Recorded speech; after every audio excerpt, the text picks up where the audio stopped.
At Harlem Natural Hair Salon, clients there are talking about a groundbreaking new law in New York City, banning discrimination based on natural hairstyles, like cornrows, braids, afros, and other styles most frequently worn by black people. Shocking that in 2019, we should need to have a law that protects me from being discriminated against for wearing my hair the way it grows out of my head.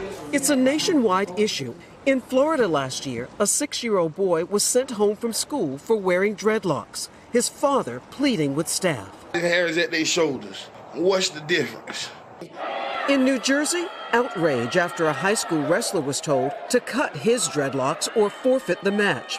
And in Westchester, New York, Destiny Tompkins quit her retail job after her boss criticized her braids. He told me that my hair looked very unkempt and it was too urban for their image, and that if I didn't take it out, then I wouldn't be scheduled for shifts. In a statement to NBC News, Destiny's employer, The Gap, said the manager was fired and they have zero tolerance for discrimination.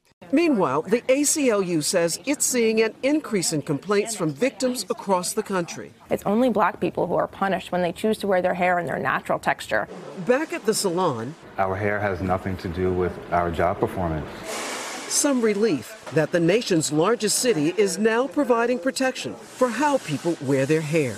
Rahima Ellis, NBC News, New York. Hey, NBC News fans, thanks for checking out our YouTube channel. Subscribe by clicking on that button down here and click on any of the videos over here to watch the latest interviews, show highlights, and digital exclusives. Thanks for watching.